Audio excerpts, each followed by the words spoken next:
বৈষম্য বিরোধী ছাত্র আন্দোলনের শিক্ষার্থীরাই বা ছাত্ররাই যে শেষ কথা নয় তা প্রমাণ করে দিয়েছে রাজধানীর মাইলস্টোন স্কুল অ্যান্ড কলেজের শিক্ষার্থীরা।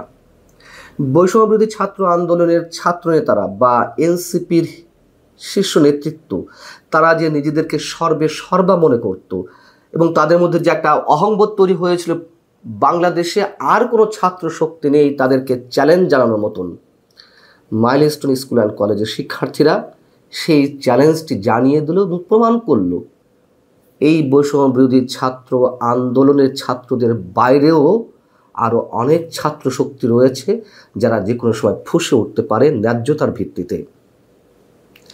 অন্তর্বর্তী সরকারের বিরুদ্ধে গত এক বছর যারা নিশ্চুপ ছিলেন, অবজার্ভ করছিলেন সব কিছু, তারা এখন মুখ খুলতে শুরু করেছেন।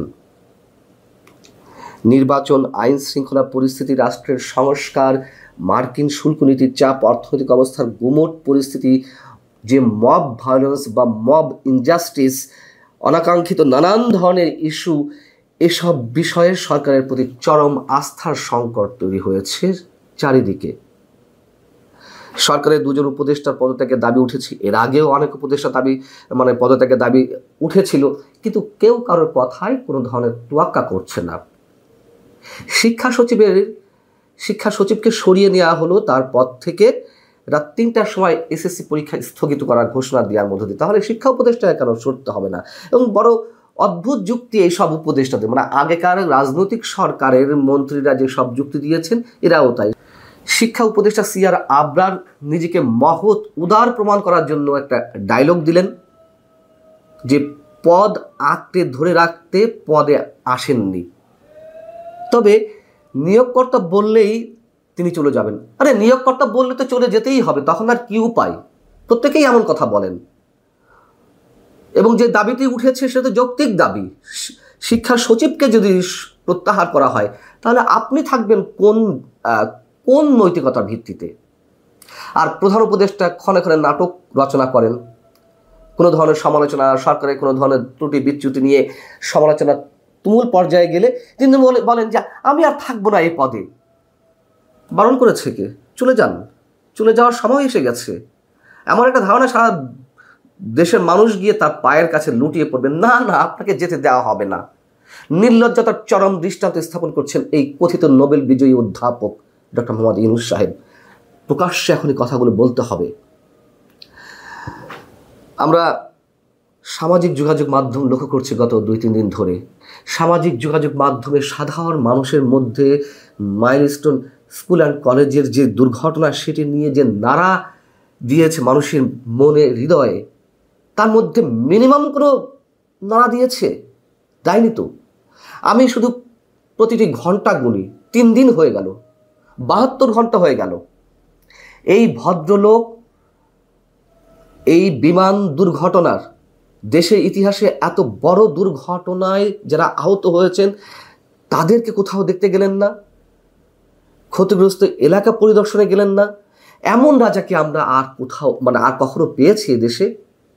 নিজেকে তিনি প্রাসাদ বন্দী করে রেখেছেন, চূড়ান্ত এক ভয়ের মধ্যে তিনি বসবাস করছেন। ভয় তার চারিদিক আষ্টে পৃষ্ঠে বেঁধে রেখেছে।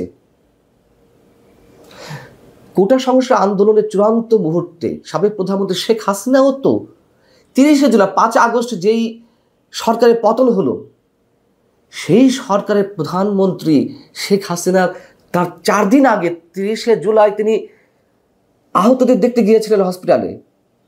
তার জীবনটা তো ভয়ঙ্কর ঝুঁকির মধ্যে ছিল, তারপরেও তিনি গিয়েছিলেন।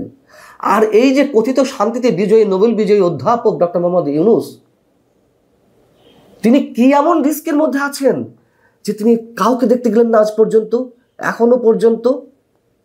জাতীয় নাগরিক পার্টি এনসিপির অন্যতম শীর্ষ নেতা হাসনাত আবদুল্লাহ মুখ ফসকে একটা সত্য উচ্চারণ করে ফেলেছেন।